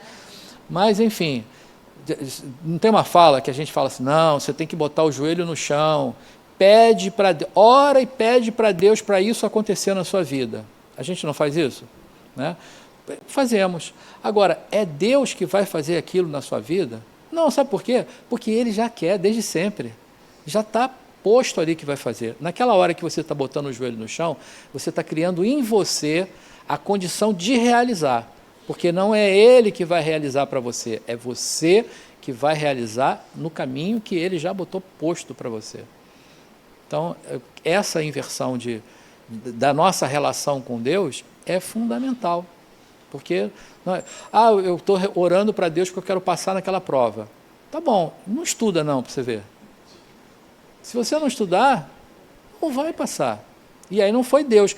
Porque aí a desculpa que a gente vai dar. Deus não quis, não era nessa não, é na outra que... porque se eu não passei é porque Deus não quis, né? Tem uma outra coisa para mim. Alto lá. Não é isso, a gente tem que entender essa relação, né? O que eu fiz? Eu não estudei. Né? Ou talvez até tenha estudado, mas não tenha estudado o suficiente. Precisa um pouco mais. E a gente tem que ir entendendo essa realidade. Né? E pelas essas leis que a gente acha que tem, como é que a gente explica as coisas extremamente ruins que acontecem às pessoas boas? É um pouco mais... o caso que ela deu da amiga psicóloga e tal, mas chegando uma outra coisa, por exemplo, assim, aquele caso em São Paulo, que o rapaz estava andando de bicicleta, o ladrão veio, pegou o celular dele e deu um tiro nele. Por que essas coisas acontecem? Por que Deus deixa? Então, de novo, eu vou falar a mesma coisa. Eu não tenho uma resposta para você dizer assim, olha, porque não tem uma regra, né? Dizer assim, olha, todas as vezes que a pessoa sai de um lugar e vai andar de bicicleta e o ladrão vem, significa isso. Não existe isso. Né? Tem a complexidade, né, de cada um é muito grande. Né? Que questões, que características da vida dessa determinada pessoa, né, levaram a esse momento. Né? Talvez que tipo de aprendizados, né, poderiam estar contidos nisso. Então não dá para eu te dar uma resposta, mas o que eu posso, mais uma vez, né, reiterar, é que por que Deus permite isso? Porque, sabe a resposta do meu amigo espiritual? É que ele diz assim, não há prejuízos para o espírito. Uma coisa dessa, a gente vê, poxa, uma pessoa que deu um tiro na outra, aquela pessoa morreu, nossa, acabou a vida, não sei o quê. A gente está olhando para a vida material, para aquela temporalidade, naquele tempo ali de 70, 80 anos, que aquela pessoa teria. Se você olhar com os olhos do espírito, essa pessoa tem a eternidade, ele é um espírito imortal. Né? Então, aquilo ali não é nada, porque ele vai ter outras oportunidades de crescimento. Que contextos estão envolvidos? Mas ele deve... Aquele pensamento da ação e reação punitiva, a gente vai pensar, porque isso aí é o seguinte, lá no passado, também uma pessoa passando de bicicleta, ele deu um tiro, por isso que aconteceu isso agora. E ele veio bonzinho, ele estava numa boa, e de repente aconteceu isso, mas ele está pagando aquilo que aconteceu. Isso é um pensamento. Né? Então, que questões estão na vida dessa pessoa? Só se você pegar e analisar ela lá. Mas não tem a questão de permissão de Deus. Porque para Deus, somos nós que escolhemos, porque não seríamos marionetes, né? A gente estaria fazendo só o que Deus quer que a gente faça. E nós não estamos aqui fazendo o que Deus quer. A gente está aqui fazendo o que a gente quer. E o que a gente quer, às vezes, passa pelo sofrimento. Então, não vou fazer isso porque Deus não quis. Deus quer tudo, Deus quer que a gente seja feliz, Deus quer que a gente chegue à perfeição. Né? Não tem Deus não quis. Mas, enfim, vamos avançar um pouco mais aqui. Então, ainda falando sobre as leis, voltando a falar, né, sobre as leis físicas, são as leis do mundo natural, do mundo material. Eu dei exemplo da gravidade, né? Se eu largar o microfone, o que vai acontecer? Então, são objeto de estudo da compreensão das várias ciências existentes, né, como a física, a química, a biologia, a astronomia, etc. As leis morais, então, são regras da vida, do corpo, da vida e da alma, e estão submetidas à região, à sociedade. Não são leis que são exatamente iguais em todas as situações. Por exemplo, se a gente hoje aqui tiver 5 esposas, o que vocês acham? Problema, né? Pois é, mas se eu morar lá nas Arábias, lá, tranquilo. Então, aqui, se eu tiver 5 esposas aqui, vão falar, mas aqui, já vão dizer, ó, que cara imoral, que não sei o quê, né? Como é que o pessoal fala? Não, tem um termo que fala aqui que eu esqueci agora. Cafajeste, não, é outra. Esqueci qual é o termo aqui, né? Mas, enfim, porque nessa sociedade é assim. Mas se eu estiver em outro lugar, aquilo passa a não ser. Então, essa questão da moral está relacionada à região, né? Então, ó, são referentes às relações do homem com Deus e com o seu próximo. E o que é moral? A palavra moral vem do latim moros, que significa os usos e costumes, assim sujeita à temporalidade, cultura, sociedade, etc. É o que a gente acabou de falar, né? O slide está só ratificando ali. Então, a moral muda constantemente, pois os hábitos sociais são renovados periodicamente e de acordo com o local em que são observados. Então, você vê aqui o machismo estruturado na Bíblia, né? A mulher adúltera tem que ser o quê? Apedrejada, né? Então, como é que a gente traz isso hoje para a nossa relação? Era naquela época, hoje a gente vai falar, isso é uma atrocidade, não é nem a moral, é uma atrocidade, né? Mas naquela época era a lei, era o que tinha para ser, né?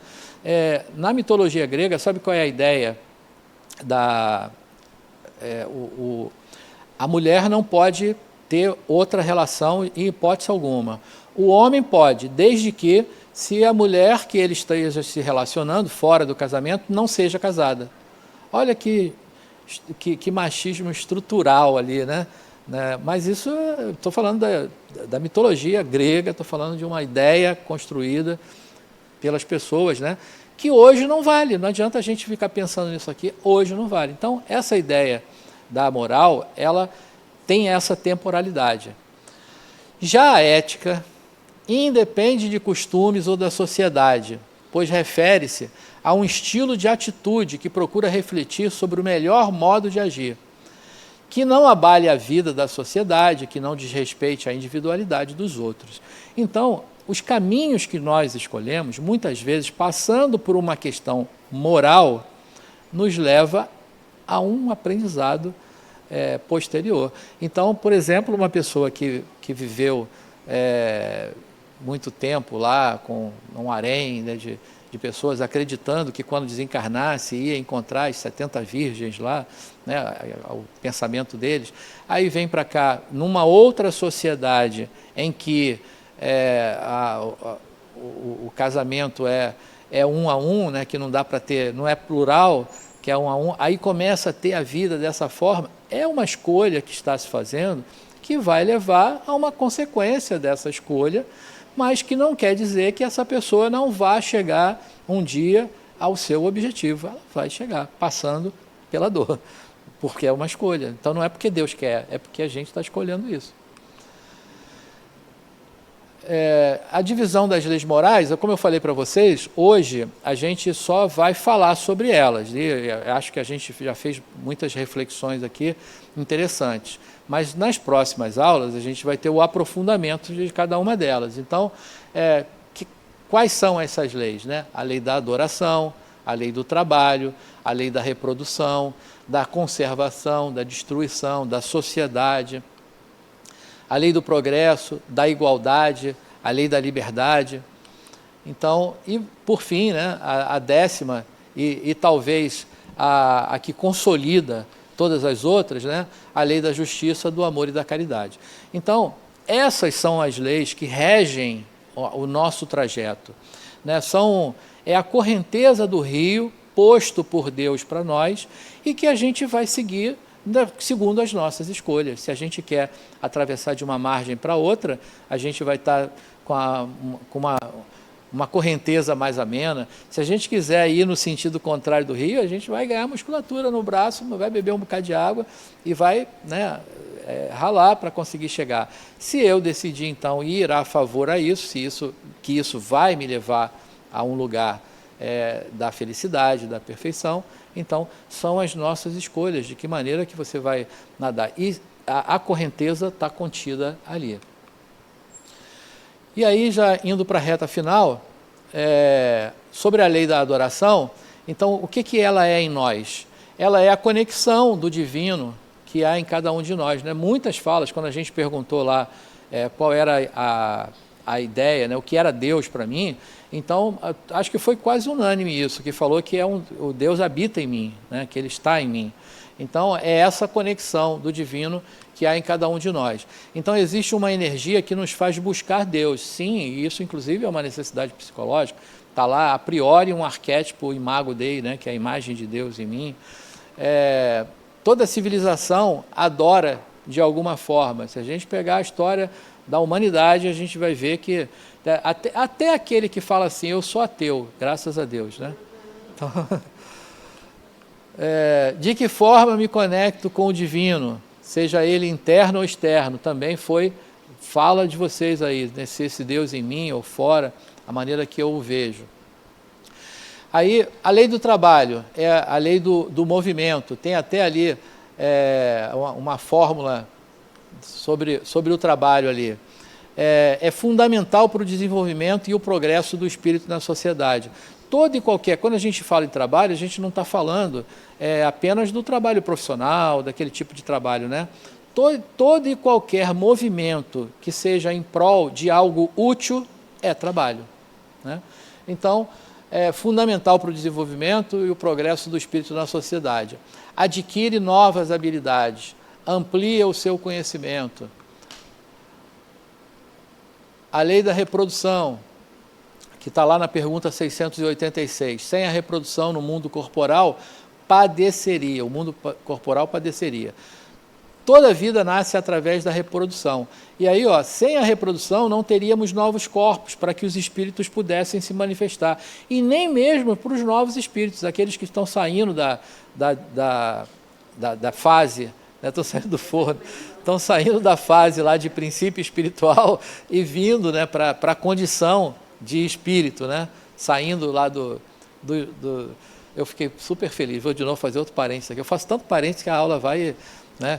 É porque havia uma ideia, e eu pensava assim também, ainda penso de certa forma, que dentro dessa evolução, né, o princípio espiritual passa pelo mineral, pelo vegetal e pelo animal, né, botar pressão, isso aí é botar pressão.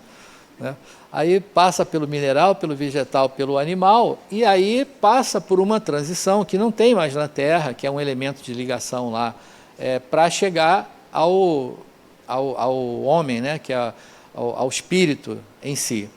E aí, essa condição, esse elemento entre o animal e o hominal, ele não existe mais, porque foi lá na época que a gente viveu nas cavernas, né, o pithecantropo, o Neandertal, enfim, era aquela condição, aquela formação humanoide que permitiu que chegássemos ao que nós estamos hoje. Aí o Adenauer, nesses dias, estava falando o seguinte, porque lá em casa a gente tem uma pet, né, que é a Amora, que às vezes a gente fala assim, não, tem cachorro em casa? Aí, não tenho não. Aí, mas isso aqui? Não, mas ela não é cachorro, ela é gente. Porque ela trata... Aliás, ontem foi aniversário, teve festa lá em casa. Ontem teve festa lá em casa, você vê o tamanho da loucura, né? Teve a festa do aniversário da Amora, né? 7 anos que ela completou ontem, anteontem, mas ontem foi a festa. Então, quer dizer, a gente já começa a tratar esses pets como partes da família, é como a gente trata, né? E aí o Adenauer estava falando o seguinte, que esses pets, quando eles chegam nesse estágio, ele já é o ensaio para ele vir como espírito, né? Talvez ainda venha como um espírito um pouco mais rudimentar e tal, mas já é essa etapa que hoje o nosso mundo não oferece, mas esses pets que estão muito próximos da gente já conquistam essa condição com essa proximidade com o humano, né? Eu fiquei super feliz, né? Porque eu ficava pensando assim, puxa, daqui a pouco a gente não vai ter mais a companhia, né, desse princípio espiritual que vai se tornar espírito, mas ele vai para onde? Ninguém sabia, né?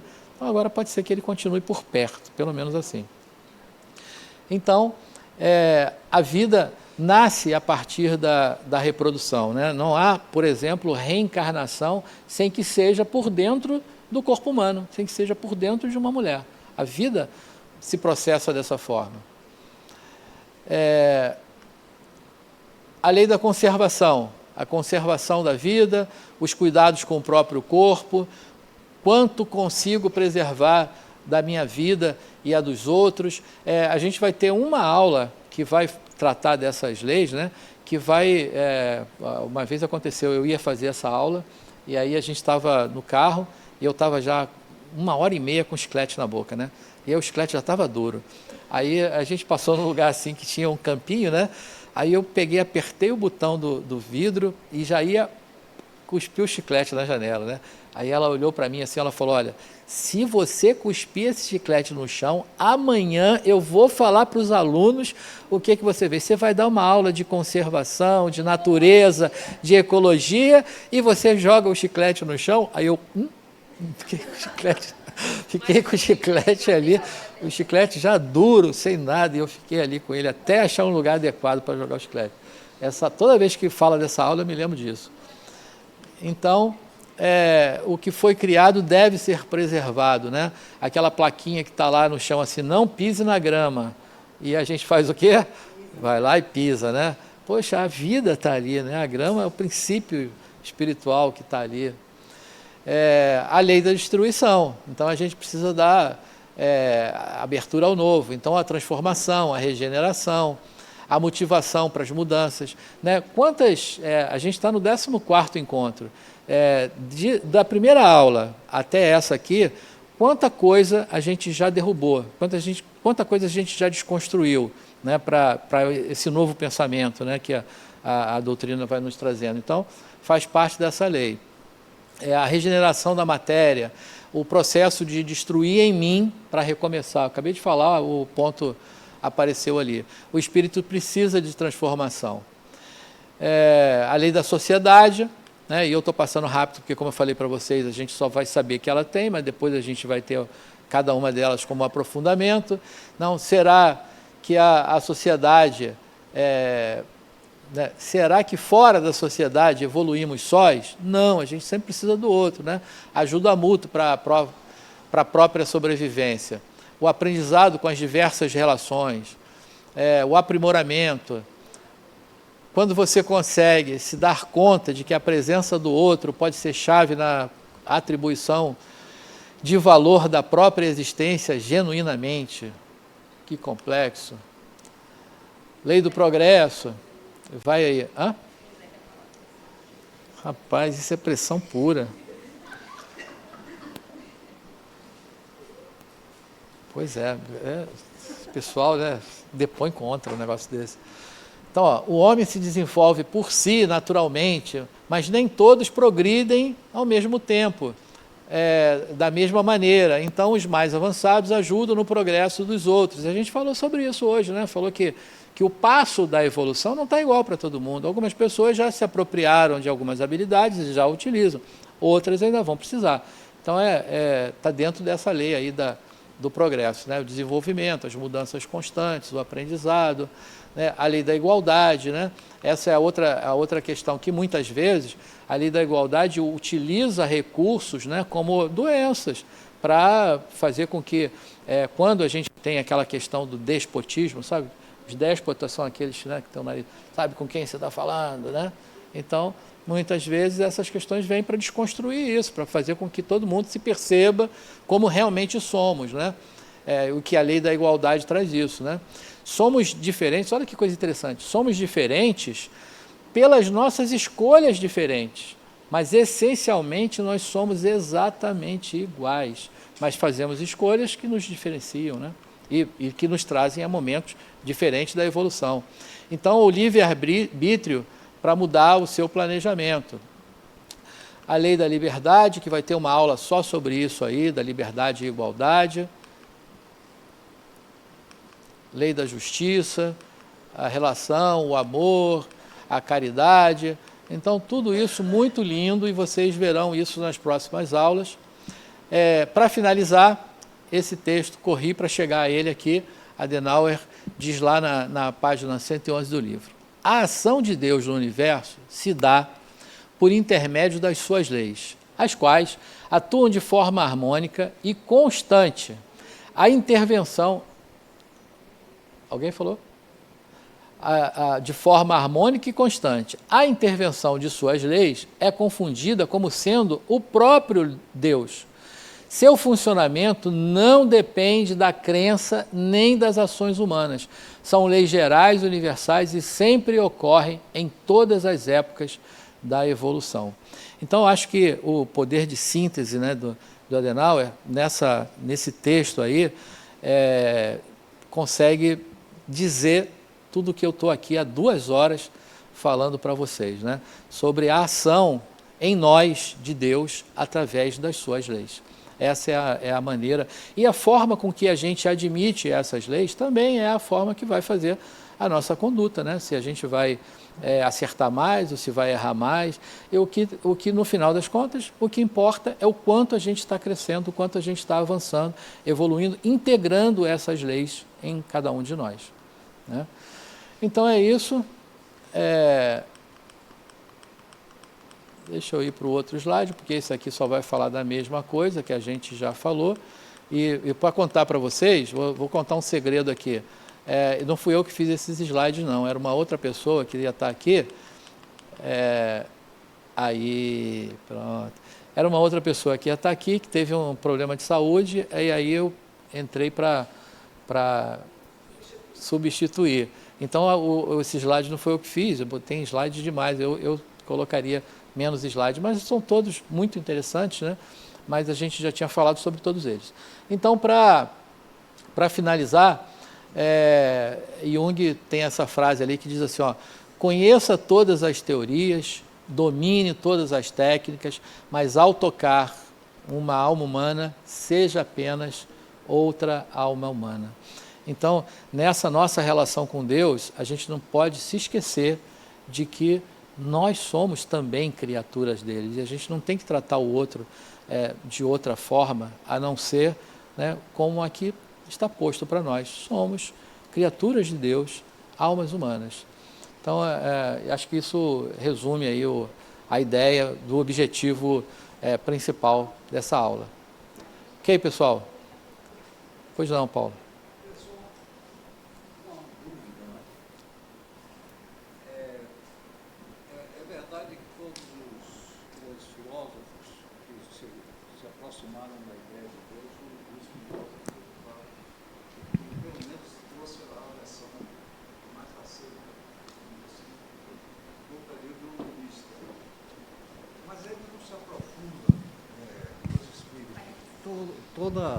Todo o tratamento que nós estamos tendo me leva a crer que haja uma dependência muito grande do espírito da existência física, material, ou seja, encarnado. Uhum.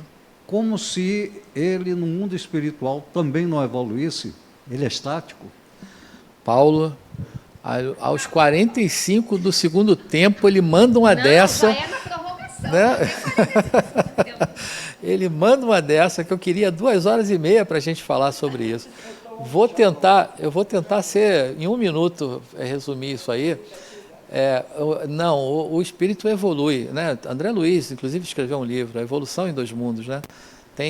Ele evolui sim, mas tem um componente fundamental que você só vai conseguir na encarnação, é o sentir.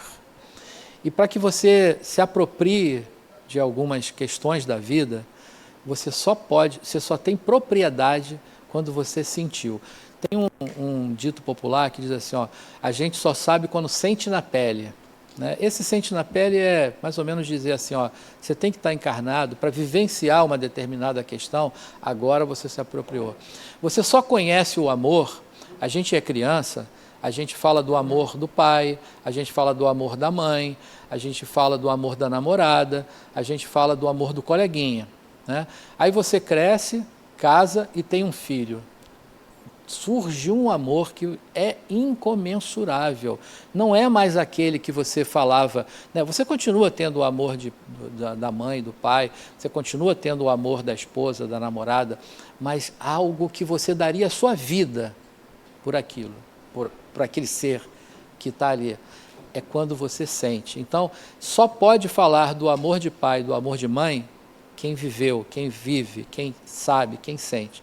E não, eu estou trazendo isso como um exemplo, mas as outras questões todas da vida passam por isso. Então, estar encarnado é você poder sentir a vida. E aí, isso te alavanca para a evolução muito mais do que quando você está só desencarnado, se preparando para a encarnação. Há algumas vezes, algumas coisas que você vive aqui, você só vai interpretar e ter o melhor entendimento depois que desencarna. Caramba, passei a vida toda nisso aqui, agora que eu entendi o que isso quer dizer. Pode ser, se complementa, né? Mas você precisa sentir. E sentir é viver aqui, viver na matéria. Então, isso é o que a matéria te oferece.